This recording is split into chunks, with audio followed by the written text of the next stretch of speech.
Sejam todos bem-vindos a mais um podcast da nossa querida e amada Escola Sabatina Viva. Que bom que você está aqui conosco, fazendo parte dessa história. Chegamos ao 13º sábado deste trimestre. Finalzinho de dezembro. Já estou ouvindo as cantigas natalinas. E você já está se preparando aí na igreja para fazer o mutirão de Natal, para poder fazer as canções natalinas, para fazer aquele final de ano maravilhoso, o culto de pôr do sol de passagem de ano. Muito bem, estamos aqui chegando na 13ª lição, finalzinho, dezembro, 21 de dezembro. E você? Passou o ano, conseguiu dar aquela moralzinha pra gente? Vai lá, filho de Deus, no YouTube, @paulistaleste, e se inscreva no nosso canal. Fique por dentro das novidades do nosso campo, fique por dentro de todo o conteúdo da nossa associação. E se você quiser também nos seguir no Instagram, vai lá, mips.apl. Comece a nos seguir e comece agora a ficar por dentro de todos os cortes, os rios da nossa querida e amada Escola Sabatina Viva, tá bom? Olha, queridos, esse trimestre foi maravilhoso. A lição Temas do Evangelho de João. Muitas lições práticas para a nossa vida, para o nosso coração, para o nosso convívio.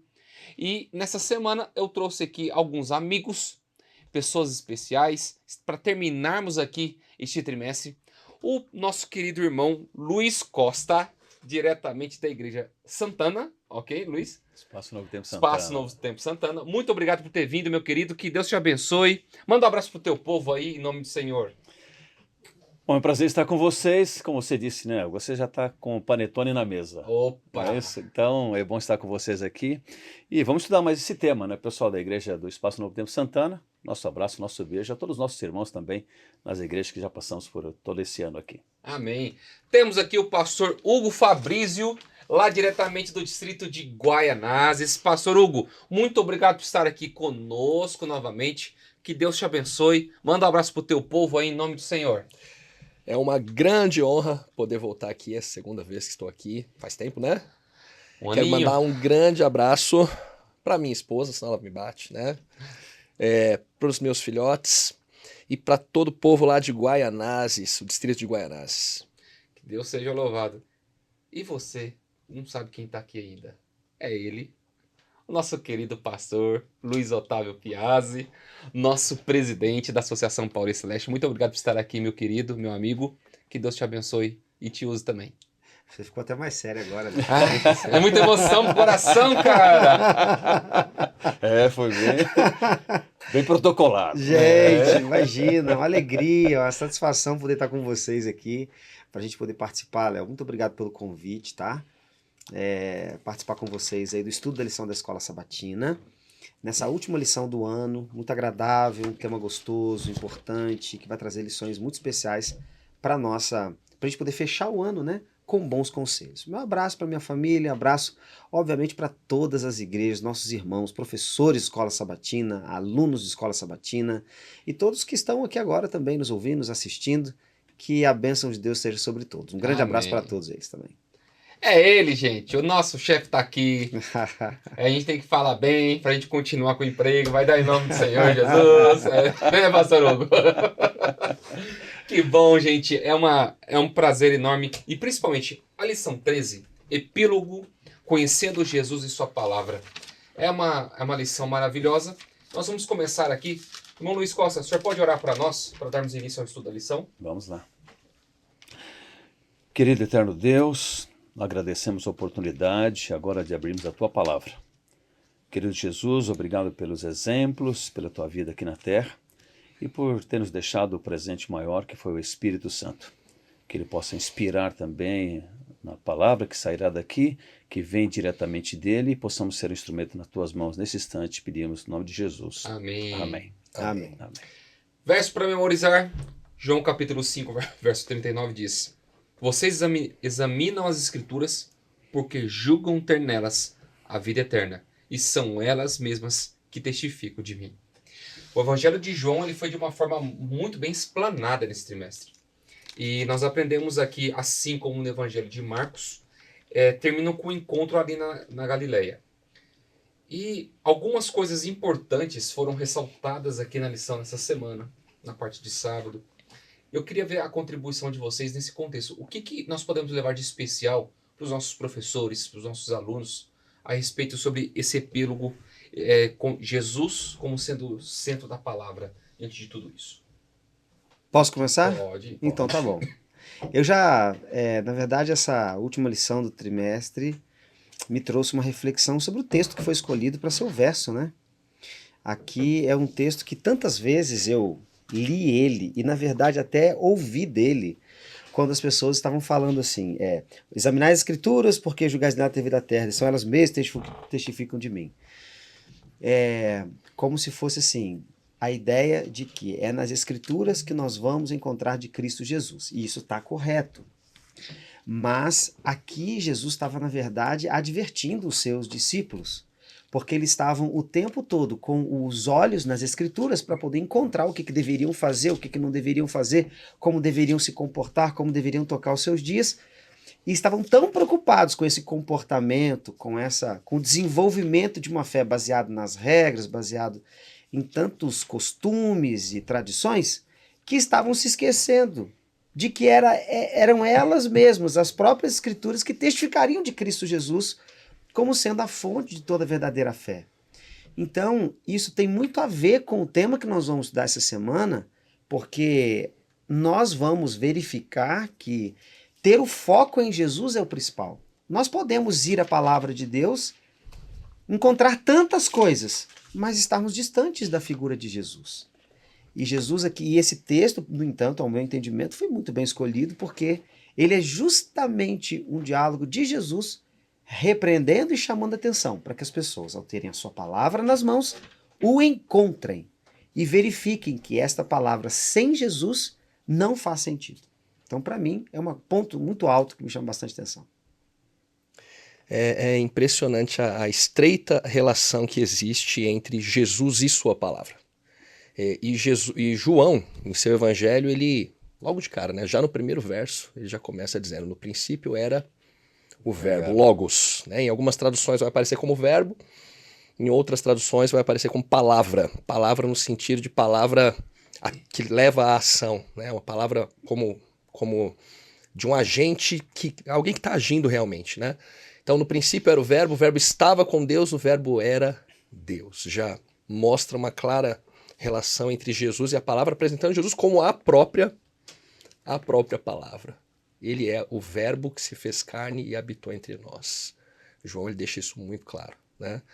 E quando Jesus ele fala, vocês olham para as escrituras, vocês estão acreditando que ela mostra o caminho da vida eterna, vocês estão certos, é isso mesmo, Jesus não contradiz essa verdade, mas ele deixa bem claro o seguinte, olha, toda vez que vocês entrarem em contato com as escrituras, percebam, elas estão dando testemunho de mim. E aqui, né, para você, querido professor, para a gente que tem assim essa missão de apresentarmos a palavra de Deus para as pessoas, tem que ficar muito claro que a gente não apresenta apenas temas da palavra de Deus, a gente está apresentando Jesus. Então, sempre que a gente for apresentar a palavra, se não tiver conexão com Jesus, a gente está fazendo do jeito errado, né? E da mesma maneira, quando a gente estiver em contato com a palavra, a gente tem que estar ciente que a gente está em contato com o Senhor da palavra, o próprio Senhor Jesus Cristo. Essa palavra, o conhecendo Jesus e a palavra, ela é muito importante. Ela vai na linha do que você disse, né?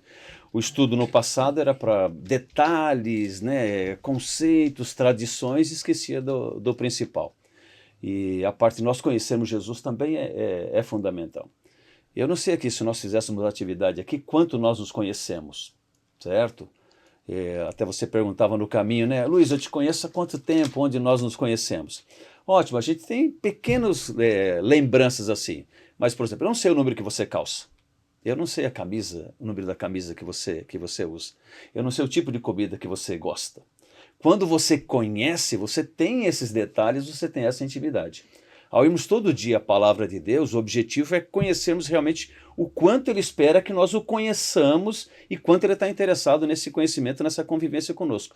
Então eu vi que nessa lição aqui, mais uma vez, ele leva para a parte da intimidade. Quanto ele quer ter intimidade. A gente vai ver isso nos relatos, né, que vão acontecendo agora no final da história, e quanto a intimidade é importante. E hoje as pessoas acham que conhecem, mas aí vivem o quê? Vivem muitas vezes um evangelho sensorial. né? Vão para as emoções, vão para as apresentações e esquece do personagem principal. Esquece do personagem principal. Eu até disse na igreja que eu preguei esse final de semana o seguinte: impressionante, né? Como a gente vem para a igreja hoje e como se a gente fosse para o shopping. Não traz nem a palavra. Não traz nem a Bíblia. Ah, não, mas eu tenho no meu celular. Mas se você abre o celular, começa a aparecer um monte de outras coisas que tiram você do conhecimento, né, do relacionamento ali com ele. Então, conhecer Jesus e sua palavra foi muito importante, esse aspecto da lição aqui. São duas coisas que não podem caminhar separadas. Sem dúvida. Jesus precisa ser apresentado pela palavra e a palavra precisa apresentar Jesus. Uma aplicação diferente dessa seria para nós um grande erro. É cair numa grande cilada se a gente começa, nós estamos falando aqui para pessoas que admiram esse processo do estudo da lição da escola sabatina, de realizar escolas sabatinas em sua igreja, se reunirem com suas unidades de ação e nós apenas nos reunimos como um grupo para um bate-papo e sem que Jesus seja exaltado ali, não tem validade, não cumpre o propósito do que nós estamos realmente fazendo aqui, né? E aonde nós entramos nessa parte, como vocês abrangeram o contexto do relacionamento, intimidade. Você vai para João 20, a partir de domingo, né? Que Jesus, ele começa agora a ter um encontro ali na Galileia com os discípulos e ele traz uma lição muito importante para Pedro ali, né? Jesus não somente ressuscitou dos mortos, mas ele ressuscitou a condição de líder de Pedro, após todo o problema que ele havia causado. E ali, quando nós começamos a analisar esse contexto, o que nós podemos levar de lição para a nossa comunidade, para as nossas igrejas, esse contexto da lição de domingo, o encontro na Galileia? É muito profunda. O que aconteceu aqui é tão intenso que daria tranquilamente a lição, poderia ser da semana inteira só sobre isso, né? Essa é a terceira vez que Jesus ele aparece para os discípulos depois de ressuscitado. Os discípulos passaram a noite inteira tentando pescar, não pegam nada. E aí um estranho, né? Um estranho aparece na praia e diz: joga a rede do lado direito. E aí o milagre acontece. É tanto peixe, quanto são mesmo? 153, não é isso? 153 peixes. João percebe que é Jesus, fala para Pedro. O Pedro, como sempre, vai na frente, não é? Ele pula, vai nadando, é o primeiro a encontrar Jesus. Aí os discípulos vão chegando, trazem os peixes. E é interessante, Jesus ele já está com a churrasqueira acesa, né? É exatamente isso. O texto fala, ele já estava com as brasas acesas ali. E aí ele fala, traga alguns peixes, tinha pão também. E é lindo ver Jesus servindo, né? Como Jesus tem prazer em servir. Ele serviu os pães, né, para milhares de pessoas, 2 vezes os evangelhos relatam. Aqui mais uma vez aparece ele servindo seus discípulos. E aí pra gente que fica pensando assim, nossa, que privilégio ser servido por Jesus, né? Vai chegar o grande dia, tem uma grande ceia também nos aguardando, na qual ele é o anfitrião. A gente vai estar à mesa e ele vai nos servir. Que sensação maravilhosa é essa, Você né? não vai ter churrasquinho de novo, né? O peixe provavelmente não, né? O peixe provavelmente não. Mas, e aí Jesus chama Pedro à parte. E essa conversa, ela é muito mais profunda do que o texto em português registra. Jesus perguntando para Pedro, né? Você me ama? Pedro, amo. Me ama? Amo. A terceira vez, me ama? Aí Pedro fica triste, te amo. A lição ela trouxe aqui exatamente o que aconteceu ali, né? Acho que eu vou deixar os amigos falarem um pouquinho, né? Ou posso falar? Pode completar. Posso completar? Completar aí, a gente depois... Então é o seguinte, a gente vai encontrar um Pedro ao longo da caminhada com Jesus, fazendo muita raiva para os outros discípulos, né? Porque o Pedro era aquele que olhava para os outros e falava assim, para Jesus, né? Ó, ainda que esses caras aí, ó, todos eles te neguem, eu não. Eu de jeito nenhum. Como que dizer assim, né? Eu sou melhor que eles. Eu sou o cara, né? Ainda que o senhor seja levado para morrer, eu morro com o senhor. O que Pedro estava falando para Jesus? Pedro estava falando para Jesus assim, Jesus, eu te amo tanto que eu morro pelo Senhor. O amor que eu sinto pelo Senhor é tão profundo que eu me sacrifico pelo Senhor. Pedro estava dizendo, se a gente pegar aqui o contexto mesmo, que o amor que ele sentia por Jesus era o amor que em grego é o amor ágape, que é o amor que Deus tem por nós. É o amor altruísta, é o amor que se sacrifica, é o amor que dá vida pelo outro. Pedro falava que era esse tipo de amor que ele tinha por Jesus. Até Jesus ser preso, Jesus ali sendo julgado, Jesus tinha avisado para Pedro que Pedro o negaria, e Pedro nega Jesus 3 vezes de maneira assim muito triste. É muito triste o relato. Quando o olhar de Jesus se encontra com Pedro, o galo tinha cantado, né? Pedro sai e chora amargamente. Amargamente. E não tira a própria vida como Judas. Ele espera para ver o Cristo crucificado. E aí Jesus então ressuscita. E aqui Jesus ele reproduz a cena, né? Tem uma fogueira de novo. Pedro negou Jesus perto de uma fogueira. Tem uma fogueira de novo. 3 vezes Jesus, três vezes Pedro negou Jesus. 3 vezes Jesus vai fazer a pergunta para Pedro. Só que a pergunta não é simplesmente você me ama, você me ama, você me ama. E a resposta eu te amo, eu te amo, eu te amo. Não, a primeira vez que Jesus pergunta, Pedro, o amor que você sente por mim é o amor ágape. Essa é a palavra que está ali no texto original. O amor que você sente por mim, você diz ainda, Pedro, que você está pronto para morrer por mim? Você tem coragem de falar isso ainda? É mais ou menos essa a ideia. Você me ama? Usando o amor ágape, Jesus pergunta. Aí a resposta de Pedro é, Senhor, o amor que eu sinto pelo Senhor é o amor filéu. Filéu é amor, mas é mais no sentido assim, eu sinto prazer na sua companhia, eu gosto de estar com você, eu tenho afinidade com você, é bom ser seu amigo, é algo mais emocional, né? É o prazer da companhia. E aí Pedro diz para Jesus, Senhor, o amor que eu sinto pelo Senhor é esse, eu não consegui me sacrificar pelo Senhor, o Senhor viu. Tá tudo isso, né, envolto aqui, tudo isso tá por detrás aqui, na verdade. E aí Jesus pergunta de novo, Pedro, então é isso, o amor que você sente por mim, você sente por mim o amor ágape? Você tem coragem de dizer que você sente por mim o amor ágape? Pedro de novo diz, Senhor, o amor que eu sinto pelo Senhor, eu não tenho coragem de morrer pelo Senhor, não. É o amor filéu. Pedro responde pela segunda vez usando o amor filéu. Aí na terceira vez, a impressão que dá é de que Jesus nessa hora ele poderia bater em Pedro, né? Poderia esmagar Pedro, poderia pisar Pedro, e ele estaria certo. Mas aí Jesus ele muda a palavra. A terceira vez que Jesus pergunta, Pedro, você me ama? Jesus pergunta assim, Pedro, então quer dizer que o amor que você sente por mim é o amor filéu? E aí o texto diz que Pedro ficou muito triste. Começou a chorar. E aí falou, Senhor, é isso mesmo. É isso mesmo. Eu não sou capaz de morrer pelo Senhor. O Senhor viu que eu sozinho não sou nada. Antes eu estava cheio de mim mesmo, e cheio de mim mesmo eu falava que eu era capaz de fazer tudo pelo Senhor, e eu provei totalmente o contrário. E o amor que eu sinto pelo Senhor é filéu.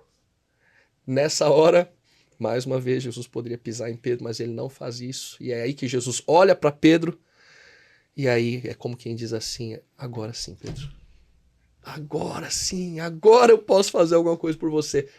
Agora você está vazio, vazio, vazio, agora eu posso te preencher. E aí aquela ideia, né, de que Deus continua despedindo vazios os que estão cheios de si mesmos, de que felizes são os pobres de espírito, os humildes de espírito, porque o primeiro passo para a gente se aproximar de Deus é reconhecer que não tem nada em nós, que a gente é pecador, de que a gente tem que chegar diante de Deus realmente sem nada para oferecer, porque afinal de contas a gente não tem nada para oferecer, conscientes disso, e deixar que Deus haja em nós, que Deus nos preencha, que Cristo vive em nós. E aí, na hora que Pedro entende isso de uma vez por todas, Jesus fala agora assim, apacenta as minhas ovelhas. Apacenta as minhas ovelhas. E aí é outro Pedro, né, a partir daí. Verdade. Em Atos, intrépido, final da vida dele, não está na Bíblia, mas o Pedro que se acovardou diante do Caifás, que estava julgando Jesus lá no pátio. Em seguida, no livro de Atos, ele não se acovarda. E no final de sua vida, não está o registro na Bíblia, mas a história conta que Pedro ele é levado para ser crucificado. E aí, realmente, ele mostra que o amor que ele tem por Jesus agora é o amor sacrificial. Aqui para mim tem uma lição bastante interessante, né? É que esse diálogo, ele basicamente não se detém somente a esta relação e a esse histórico de Pedro com Jesus. Mas nas respostas de Jesus para Pedro sempre vem assim: então apacenta as minhas ovelhas, Pedro. Então apacenta as minhas ovelhas. As minhas ovelhas. Veja que interessante. Para nós que somos líderes, nós somos líderes. Líderes da nossa casa, líderes na igreja, líderes no trabalho. Nós podemos querer ter as nossas ovelhas. A gente pode querer ter o nosso grupo, as nossas pessoas. Jesus aqui estava falando com um futuro líder de igreja. E quando ele olha para aquele líder de igreja, ele está falando para ele assim: olha, nesse nosso diálogo, como muito bem construído aqui pelo pastor Hugo, nesse nosso diálogo, deu para entender agora, Pedro, que não tem como amar como eu amo, que não tem como fazer o que eu faço, mas eu preciso de você assim mesmo. É incapaz, humilde, entendendo que você não é capaz de ser quem eu sou. Porque eu somente posso fazer por você o que fiz. E é por isso que eu estou aqui, por isso que eu vim, eu sou todo teu. Você não tem que ficar se sentindo pequeno, nada disso. Mas entenda, as ovelhas são minhas e você vai pastoreá-las, entendendo que você nunca será suficientemente aquilo que eu sou. Então entenda, que legal saber que você agora depende de mim um pouco mais, que você quer ficar comigo um pouco mais, quer olhar para mim um pouco mais, que você quer continuar admirando esse amor que eu tenho e fazer dele a motivação para amar as pessoas. Apacenta as minhas ovelhas, agora você está pronto, vai. Porque eu sei que se você estiver com foco em mim, estiver dependendo de mim, você vai bem. E o dia que você olhar para você mesmo, como líder que será, como indivíduo que vai ministrar sobre o seu lar, sobre as pessoas que a igreja te colocar para ser líder, ou as pessoas do seu trabalho. O dia que você se entender, ser suficiente em si mesmo, você vai trazer essas pessoas para você, e vocês não as trará para mim. E esse amor, quem é que vai ter para dar? Eu tenho para dar. Então eu ofereço primeiro a você, para que você se torne um dependente desse amor comigo, e saiba que as ovelhas precisam ser pastoreadas para que eu também ofereça para elas. E eu acho que aqui fica uma grande lição para nós que somos líderes. E Jesus estava tendo um diálogo importante para a construção de uma igreja. E nós aqui, que somos hoje, pequenas frações disso, na nossa liderança que nós exercemos, precisamos nos lembrar que nós precisamos ser líderes para fazer com que as pessoas tenham foco em Jesus. Finalizando esse raciocínio, eu tenho aqui comigo um último diálogo que tive esses dias com uma pessoa. Nós estávamos falando de coisas legais, como, por exemplo, um dos ministérios que você cuida também é o Ministério da Ação Solidária Adventista, que em resumo é ASA. Existe uma atitude dentro desse ministério que é sempre de ajudar as pessoas. E você pode fazer aquilo que é o assistencial, e você pode, e devemos até fazer isso, com muito amor. Mas você oferecer apenas o assistencial vai fazer com que as pessoas te amem. Olhem para você, vejam que você é alguém legal, você é alguém bondoso que se lembra delas. Mas se você não faz o evangelismo, elas não olham para Jesus. Verdade. Então é interessante que a gente ofereça tudo que a gente puder oferecer para os outros, mas para levá-las a Jesus. Eu preciso fazer o assistencial para evangelizar. Assim Jesus fazia com as pessoas. Acho que essa é a lição de Pedro. Porque ele dizia: Pedro, essas pessoas não têm que olhar para mim, porque senão elas vão olhar para você. Eu acho bonito que tudo aqui vai em foco de Jesus, Todo mundo vê lá. A orientação que resolveu o problema da pesca foi a de Jesus. Quando Pedro ele sai do barco, mergulha para poder nadar, ele nada em direção a Jesus. Quando chega em Jesus, Jesus tem o alimento. Quando chega em Jesus, Jesus tem a resposta para a melhor liderança que se pode exercer. Então isso para mim são fatores bem interessantes desse episódio. Verdade, ele atende às necessidades, Como você disse, da assistência. Quando ele sai molhado, ele precisa se enxugar. E ele tem o fogo ali, então o fogo já o aquece, certo? Ele sai com fome, então já tem ali como ele preparou o alimento. Então Jesus se preocupa com as suas necessidades, Não há necessidade que ele não veja, então ele se preocupa com você. E onde nós entramos na parte de segunda-feira, que é mantendo os olhos em Jesus, que eu acho uma mensagem muito importante, porque é muito fácil nós pedirmos para que os holofotes estejam virados para nós. Agora nós temos que aprender a tirar e direcionar para aquele quem precisa. Não que Jesus precise disso, mas as pessoas precisam estar com os olhos em Cristo para que as coisas possam acontecer. E como que às vezes nós podemos ajudar os nossos professores nesse contexto que aconteceu com Pedro ali, esse equívoco naquele momento, de manter os olhos fixos em Cristo e não em pessoas? Esse é quando eu li essa parte da lição, eu pensei logo naquela situação seguinte, né? Que às vezes você compra coisa que você não precisa, com dinheiro que você não tem, para agradar quem você não gosta. Não é isso? Para a atenção vir para você. E a lição mostra justamente a diferença. Você vê que o apóstolo já se preocupa com o outro, discípulo fala, mas e esses daí? Né? E esse daí o que vai acontecer com ele?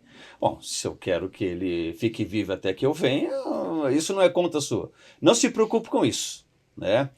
Lógico que ele não está dizendo o seguinte, não tenha preocupação com a outra pessoa, mas, ou seja, não é esse ponto. O que você deve se preocupar com a pessoa é outro detalhe, né? O quanto realmente a sua vida vai estar influenciando a vida dele e quanto realmente ele está conhecendo a pessoa certa, Jesus. Quantas vezes a gente quer comparar a nossa experiência com Deus, a nossa experiência cristã, com a de outras pessoas, né? Quantas vezes a gente quer às vezes ter a experiência do outro, né? Quer, poxa, eu queria fazer o que o outro faz, né? Ter o dom que o outro tem. Ou eu queria me relacionar com Deus do jeito que aquela pessoa parece se relacionar, né? E não é nada disso, né?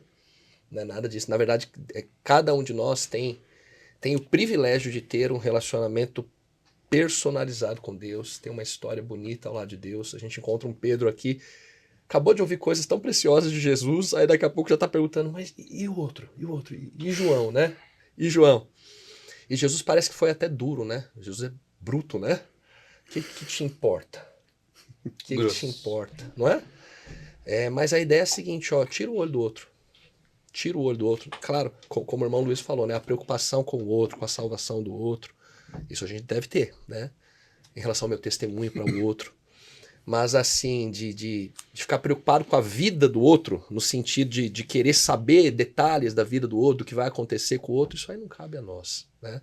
Até porque se a gente ficar olhando muito para ser humano, a gente vai começar a seguir ser humano. E cristão não é seguidor de cristão, cristão é seguidor de Cristo. Então, basicamente, Jesus está dizendo, e ele fala, o que te importa é assim, ó, tira o olho dele e olha para mim. Eu falei para você me seguir, continua me seguindo. Não desvia o olhar, não desvia o olhar. E quanta gente desvia o foco, né? Quanta gente que realmente para de olhar para Jesus porque olhou para pessoas, e ser humano é decepcionante. E aí, de maneira tão incoerente, quanta gente que se decepciona com o ser humano e deixa Jesus, que é o único que não decepciona, é o único que não desaponta nunca. Às vezes nós temos um problema com o irmão da igreja, e a gente deixa de ir na igreja, colocando a culpa como se fosse em Deus a situação. Exatamente. E é onde que nós temos que parar para pensar, né, pastor Luiz? Como que essa parte é complexa, né, na vida, às vezes. Manter assim, os olhos só em Jesus. Então, eu tava pensando nisso aqui, né? E é uma cilada a gente achar que o fato de nós estarmos conectados a Deus, estarmos sensíveis à voz dele, lermos a palavra, nós cantarmos hinos, irmos à igreja, é suficiente para que tudo se mantenha bem, né? É uma cilada isso. A gente achar que pelo fato de que a gente faz algumas coisas, outras já estarão automaticamente organizadas. A gente tem que vigiar o tempo todo e ficar o tempo todo atento, porque se para Pedro, que estava, na verdade, ao lado de Jesus, isso aconteceu, imagina comigo. Eu não estou aqui vendo Jesus ao meu lado, conversando com ele face a face. As minhas evidências de Jesus estão na minha experiência com ele, a experiência que eu tenho com ele através da Bíblia, através da oração, através dos meus dias, através da minha fé que eu tenho em Cristo Jesus. E eu posso facilmente também ser como Pedro, começar a daqui a pouco olhar para um, olhar para outro. E eu vou abrir um parênteses aqui. A Bíblia, a gente tem muita intensidade, né, em Pedro. Pode notar, dos apóstolos a gente tem muita intensidade em Pedro. Algumas pessoas podem até encarar da seguinte forma: puxa vida, tanta intensidade assim em Pedro. Pô, Pedro é um camarada muito errado mesmo, né? Muito estranho, né? Porque tudo de ruim ali, coisas complicadas, altos e baixos, ao mesmo tempo que ele é o que é declarado sobre ele, né? Tu és pedra, sobre ti edificarei a minha igreja. Daqui a pouco, Um pouquinho tempo depois, você é uma pedra de tropeço, é isso que você é. Aí tudo é com Pedro, né? Pedro é quem nega, Pedro é quem agora está nesse diálogo do amor. Mas eu penso que nós deveríamos mais desejar ser como Pedro, sabia? Os nossos altos e baixos deveriam ser mais evidentes aos olhos de Deus e aos nossos próprios olhos. Nós deveríamos começar a ter altos e baixos com Deus mais vezes, para recebermos o que Pedro recebeu. Pedro só pôde receber as orientações corretas porque ele se expôs. Ele se colocava à frente das coisas. E nós precisamos de um relacionamento tão intenso com Deus que me permita ser chamado a atenção por Deus. Às vezes a gente quer um relacionamento tão tranquilo, tão suave. Não, eu com Deus, tudo ok, nenhum problema. E a gente não vai sendo repreendido por Deus. Essa aqui é uma repreensão muito séria. Jesus precisa chamar de novo Pedro a se concentrar. Pedro, concentra, Pedro. É o que ele está falando aqui. Dá uma acordada, porque você estava falando comigo agora de uma coisa tão importante. Eu convido você a me seguir. Agora você já está olhando para o outro, preocupado como é que vai ser a morte do outro. Deixa ele. Venha comigo. Nós temos uma intensidade de coisas para viverem. E nós somos um pouquinho de Pedro também. O que a gente precisa, na verdade, é se permitir. Se permitir ser chamado a atenção por Jesus, se permitir ser corrigido, se permitir, em algum momento, ser lembrado de que eu não sou tão constante assim. Eu não sou tão puro. Eu não sou, porque não sou mesmo. Minha natureza não é essa. Eu não sou perfeito. Em algum momento eu preciso de dar uma sacudida, para que eu possa ter realmente assim a minha vida aprumada, né? Na vida 2, dentro do casamento, Luiz é um especialista disso, né? Dessa parte aí, tem um programa muito lindo chamado Infinity, movido para casais, que eu sou um admirador. Existe ali, então se você é um conselheiro para casais, você pode até de repente multiplicar em cima do que eu vou falar aqui. Sim. Mas que curioso não é a vida 2, né? Nós vivemos uma intensidade tão bacana no casamento que nos dá a oportunidade de sermos corrigidos e corrigir também. E essa correção, por mais dura que seja às vezes dentro do ambiente de casamento, nós sabemos que ela tem um valor. É o valor de que nós pedimos para que a nossa esposa seja melhor, e ela nos pede, eu acho que muito mais ela me pede do que eu a peço, mas ela me pede para poder muitas vezes corrigir determinadas maneiras de pensar, comportamentos e outras coisas, para que justamente a gente possa caminhar melhor. Então eu vejo que a intimidade gera esse tipo de situação. Sem dúvida. Pedro estava sendo corrigido aqui porque, na verdade, ele tinha intimidade com Jesus para isso. Que nós possamos ter também. A atitude dele no episódio anterior é que ele já aprende uma lição de humildade. Sim. Não é isso? Ele vive essa intensidade mesmo, né? Humilde aqui, daqui um pouco já querendo cuidar da vida do outro, ou seja, esse balanço. E aí, essa intimidade, como você disse, realmente ela dá essa segurança, né? Você pode ter essa conversa difícil com Deus, né? Que no relacionamento também precisa acontecer. Se não tem, cada um vai se sentindo melhor do que o outro, mais orgulhoso e tal, né? Pode até comprar aquela camiseta, né? Se sentindo mais humilde, assim, eu tenho orgulho de ser humilde e tal, né? Né? Mas a verdade é o conceito de você aprender, ouvir, né? Ouvir, né? E é interessante, né? Na lição é o seguinte, né? O olhar focado em Jesus, em vez de outras pessoas, é uma das ideias mais importantes do restante da lição dessa semana. Jesus é somente Ele é o nosso Salvador. As pessoas vão nos decepcionar, como você disse, né? Vão trazer amargura para nós.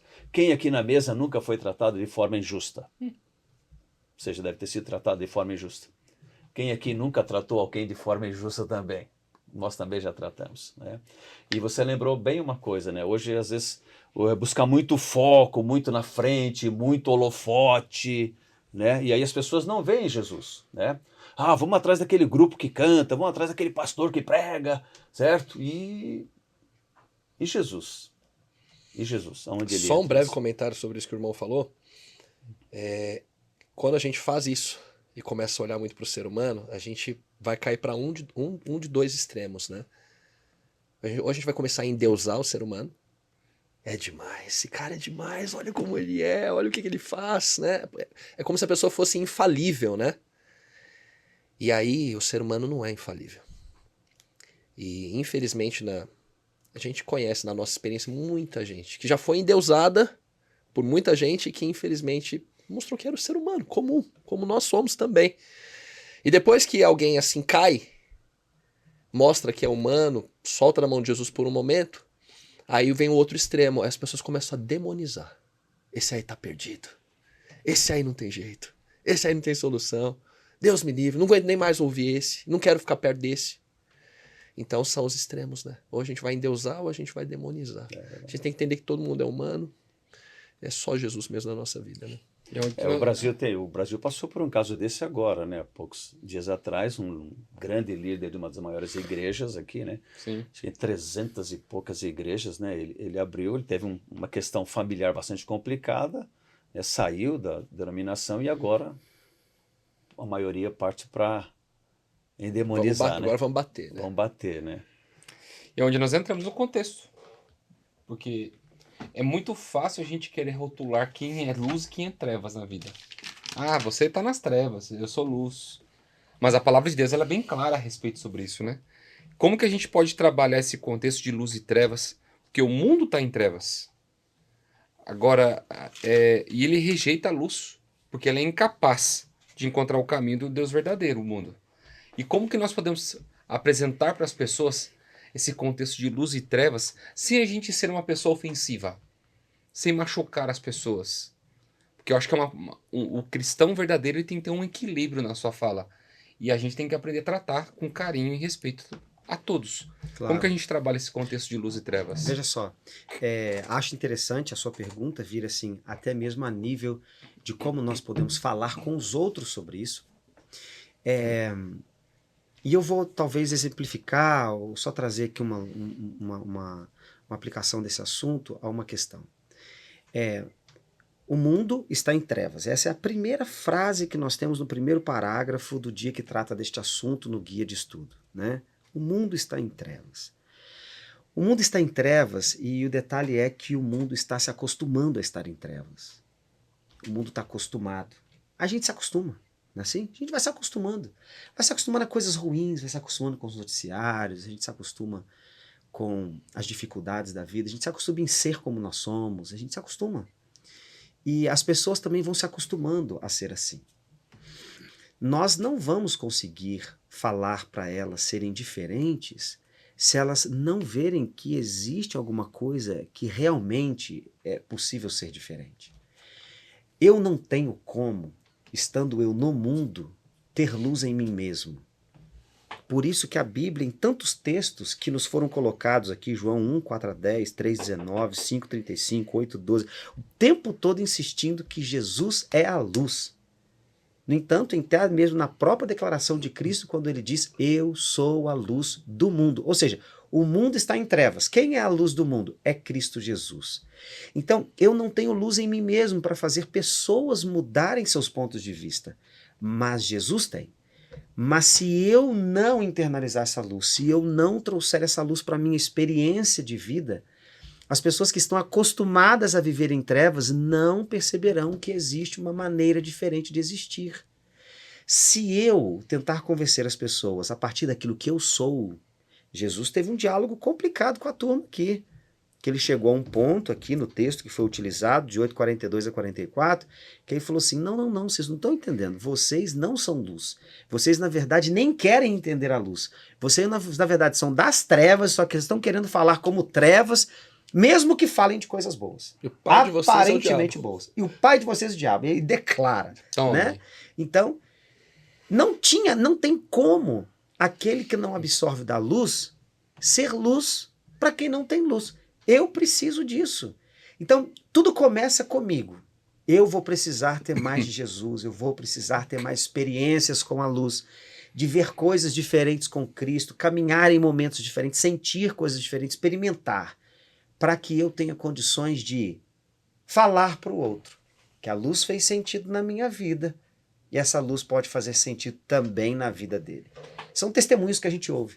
Testemunho de alguém que às vezes tem um corpo imobilizado, mas consegue ter um sorriso De onde vem esse sorriso? Vem da luz, não vem do indivíduo, não. Vem da alegria que ele sente em saber que um dia a esperança maravilhosa da vinda de Cristo Jesus mudará toda a sua condição.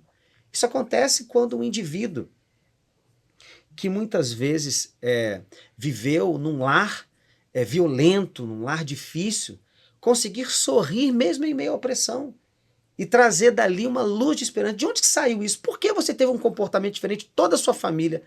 Porque eu recebi a luz de Cristo e essa luz me contaminou. E ele vai conseguir agora expor para outras pessoas que vivem em situações semelhantes, que é a escuridão do mundo, que é possível, vale a pena ter um pouquinho disso. Eu acho que vale, então, dentro da sua pergunta, como resposta, a ideia de que eu preciso ter a minha experiência de crer na luz, experimentar a luz e conseguir testemunhar dela. Vamos lá. Quando a gente vê Jesus falando, né, com os fariseus, com os escribas, né, os religiosos dos dias dele, muitas vezes Jesus sendo muito duro com eles, né?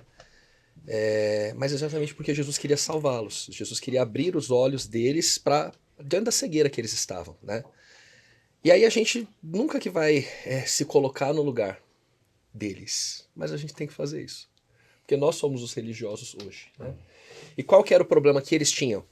O problema que eles tinham era que sim, eles tinham contato com as escrituras, só que era mais ou menos assim, ó. Pô, essa parte aqui é legal, hein? Vou seguir. Essa outra aqui, eu não acho que seja bem assim, do jeito que tá aqui. É o que eu penso, não vou ficar com isso não. Aí, esse outro trecho aqui, poxa, isso aqui se adequa à minha vida, hein? Já essa outra parte aqui, eu vou ter que deixar de lado um conceito que eu tenho para poder seguir isso daqui. Não vou fazer. E é muito do que as pessoas fazem hoje, né? Quando a gente vê tantas religiões, todas usando a mesma Bíblia, e cada um ensinando uma coisa, quando a Bíblia não ensina coisas diferentes, senão ela não seria digna de credibilidade, né? A verdade, ela existe, ela sim, ela é absoluta. A verdade existe, né? Não teria como chegar para vocês aqui, e eu não sei se dá para ver do vídeo, deve dar bem claramente, né? Que cor que é a Bíblia aqui? Azul. E se eu falar que ela é amarela? Amarela, pra mim ela é amarela. É amarela? Você, exatamente. É amarela? Eu tenho que respeitar a sua opinião. Né? Ou seja, existe uma verdade a respeito dessa cor e nunca vai mudar. Ela sempre vai ser azul. O azul é azul e não vai ser amarelo, né? Mas as pessoas hoje, elas tomam para si o que querem, como se a verdade pudesse ser mudada, e não pode ser mudada a verdade. Mas a gente sempre vai pensar no outro, né? Que o outro rejeita. E a gente que está em contato com a Bíblia todo dia? A gente que está em contato com a palavra todo dia? Será que a gente ainda deixa a palavra de Deus transformar a nossa vida? Quando a gente entra em contato com uma verdade que vem diretamente assim contra algo que eu estou fazendo, algo que eu estou vivendo, será que eu tenho deixado o meu ponto de vista, deixado a minha atitude errada para ficar com a palavra de Deus, pelo poder de Deus? Será que eu tenho feito isso?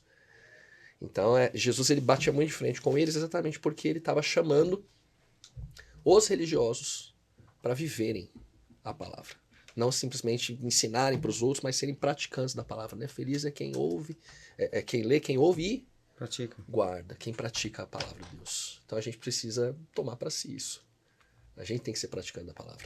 Na lição 10, a gente estudou sobre uma outra peça do mosaico que João coloca em todo o seu evangelho, né? O mosaico, você vai colocando as peças até formar o grande quadro. Ele coloca ali Jesus, Deus, o Pai, Jesus e o Espírito Santo. Então, eu vejo que nesse momento aqui, a gente voltando para a lição 10, a gente aprende esse aspecto de como o Espírito Santo é um instrumento nesse instante para realmente a gente não se acostumar com as trevas. E a lição diz isso aqui, né? Deus revelou pelo Espírito. Então, a comunhão com o Espírito. O que é que fazia Jesus ter essa força e poder falar com essa autoridade para eles? Na revista Sinais dos Tempos, a irmã White diz o seguinte: manhã após manhã, mantinha ele comunhão com o Pai diariamente e recebia dele o novo batismo do Espírito Santo. Ou seja, através de uma experiência diária, vida no Espírito, né? Como diz lá em Efésios, enchei-vos do Espírito. Enchendo-nos do Espírito, a gente vai poder, então, viver na luz. não ser considerado como uma família, né? Vocês são da família do inimigo. E é o seguinte, ó, aquele que não se firma na verdade está na mesma condição de Satanás. E como ter a revelação da verdade? Já que hoje tudo é relativo. Não, a verdade é relativa. É azul, mas para mim é amarelo. Tudo é relativo. Como que você se firma na verdade? Através de uma comunhão com o Espírito Santo. Que é o presente maior, né, que nós vimos nas lições anteriores, é o presente maior que Jesus deixou para nós. Deus deu o presente maior que foi Jesus. Jesus deu o presente maior que foi o Espírito Santo. Então, através de uma vida no Espírito, a gente consegue andar na luz e sair das trevas. Tirar as pessoas das trevas também, mas andar na luz, porque ele era uma luz que brilhava, aonde ele ia, chamava atenção. É onde que nós entramos no contexto de quarta-feira, que nós vamos correr com o nosso tempo aqui, que é a teologia de cima, ou de baixo, né? Que fala sobre a história do oficial de Cafarnaum, que ele pede para que Jesus ore, apenas deu o comando de sua voz, para que pudesse curar o filho. Às vezes nós pensamos que nós temos um bom entendimento, né? Achamos que somos autossuficientes. Não, eu entendo bem da Bíblia. Fica tranquilo. Eu tenho um conhecimento, mas é do alto ou daqui dessa terra? Eu conheço muitas pessoas que são inteligentes, mas não são sábias. E eu conheço muitas pessoas sábias que não são inteligentes. Sabedoria divina. E como que a gente pode trabalhar esse contexto de teologia de cima ou de baixo, como a lição vem trazendo aqui para os nossos professores? A lição trouxe aqui duas definições bem Sim. diretas, né? A teologia de baixo, está escrito aqui no primeiro parágrafo do dia de quarta-feira. A teologia de baixo estabelece critérios e padrões em relação a Deus e sua palavra. Ela tem a sua origem humana. A teologia do alto, próximo parágrafo, por outro lado, reage com fé, assumindo desde o início a crença em Deus e sua palavra. A título prático aqui, nós podemos estabelecer uma fé que parte da seguinte premissa. Se eu ver Jesus fazendo, se ele realizar em mim, eu vou exercer fé para com ele. Se eu verificar que Deus está dando provas de que ele existe, eu vou então agora crer nele e segui-lo. Eu vou ter o compromisso de fé, de ir à igreja, de ser fiel, de poder fazer de tudo. Mas eu dependo de elementos que são da compreensão humana ou do critério humano para poder exercer a minha fé em Cristo Jesus. Aqui, pelo contrário, quando nasce uma teologia do alto, é aquela teologia que primeiro eu creio, deposito a minha fé naquilo, me entrego totalmente e aí espero em Deus. E ainda que ele não faça, eu continuo crendo, porque a minha crença, a minha fé não se abala, mesmo quando eu me sinto frustrado. Então, existe aqui uma diferença de comportamento muito interessante. A lição dessa semana está nos dizendo que o foco está em Jesus. Então, se o foco está em Jesus, tem que tomar cuidado, para o foco não ser os meus critérios, para que eu creia nele, mas que o foco principal seja ele, para que eu creia nele mesmo. Que eu olhe para ele com a devida fé, com a devida esperança e saiba que a partir disso, ele fará, conforme for da vontade dele, aquilo que for ideal para nós. Amém. Se Deus fizer, ele é Deus. Ele é Deus. Se não fizer, ele é Deus. Continua sendo Deus. E até mesmo a maneira como a gente se aproxima de Deus revela isso também, né? O oficial do rei, ele chega para Jesus, e é muito sutil, né, perceber isso, mas a forma como ele fala, Senhor, vem antes que ele morra. Quando a gente chega diante de Deus, muitas vezes a gente chega com o pedido e já chega com a solução que a gente quer, né? Senhor, pedi um emprego, me dá outro, melhor. Senhor, tô doente, me cura. Ou seja, a gente já fala qual que é a resposta que Deus tem que dar. A gente pede e a gente quer que Deus faça do jeito que a gente está pedindo. Esse milagre aconteceu em Caná da Galileia, onde aconteceu o primeiro milagre de Jesus. E é legal fazer o contraste com o primeiro milagre, porque no primeiro milagre, o que aconteceu? Faltou vinho, e Maria, ela foi até Jesus, e o que ela falou para Jesus? Jesus, faz mais vinho. Jesus, resolve aí. Jesus, faz alguma coisa para alegrar o povo. ela não chegou com uma solução pronta. Ela só chegou e falou, Senhor, acabou o vinho. Ela não pediu nada, ela não deu solução, mas ela colocou diante de Jesus e deixou Jesus fazer o que ele queria. Eu participei recentemente de uma vigília com o estudante de teologia Ranieri. Foi muito interessante. Os momentos de oração.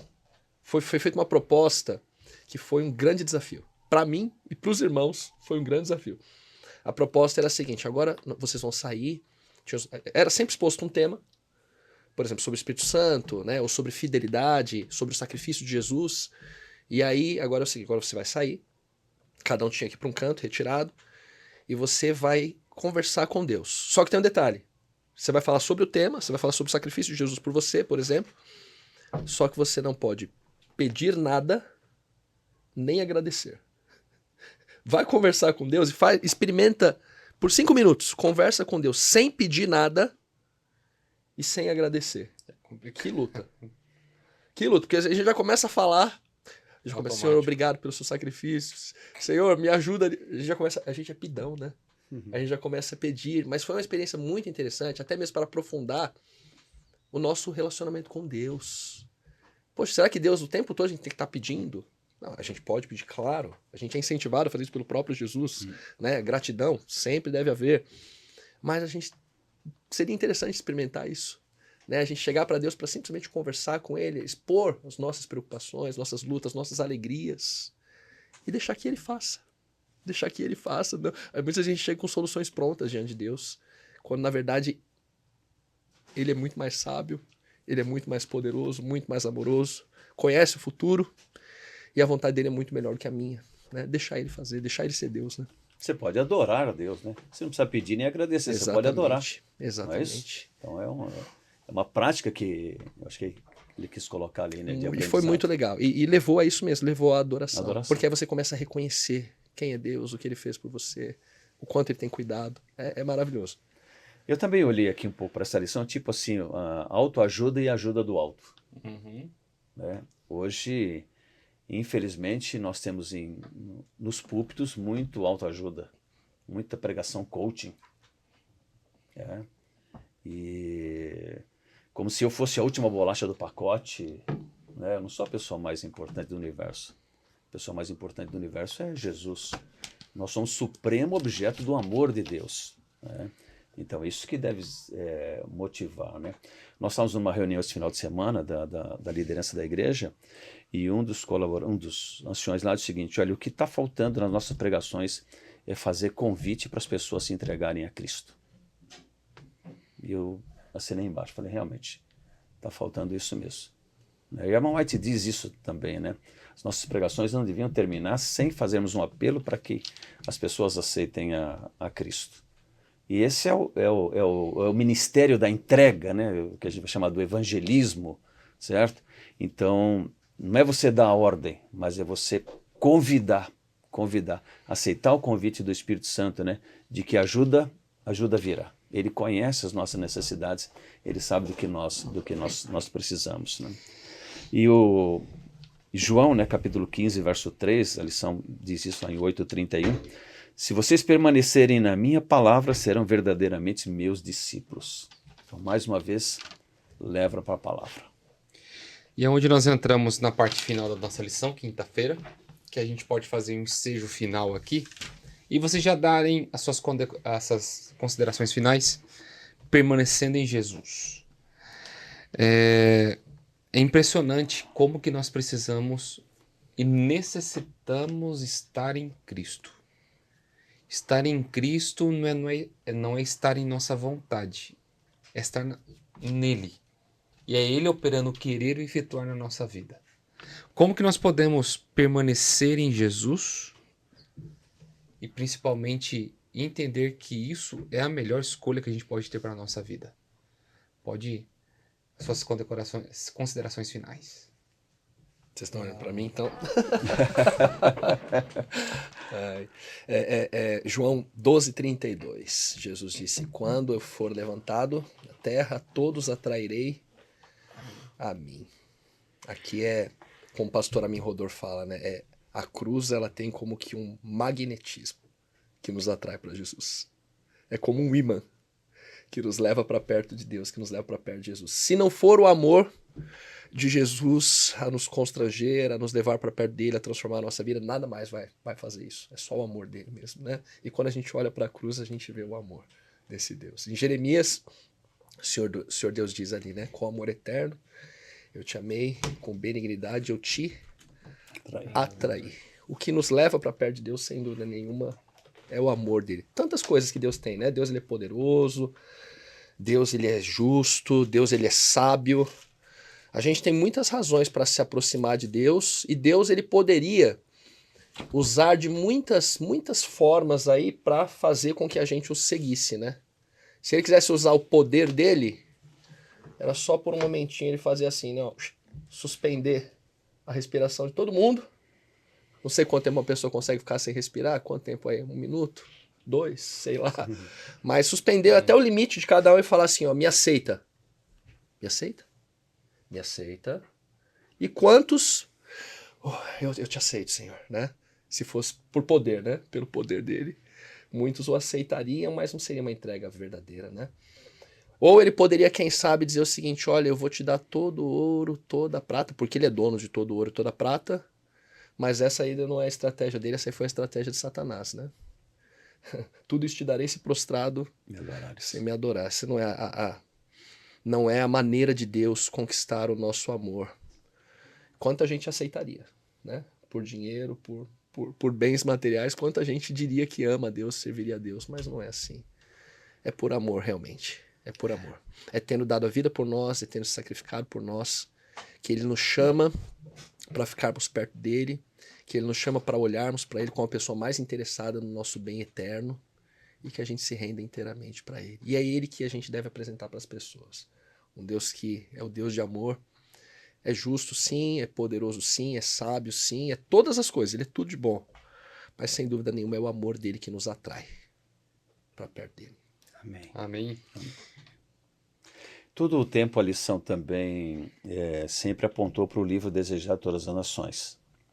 Na página 479, a irmã White, ela ajuda a responder o que significa permanecer em Cristo.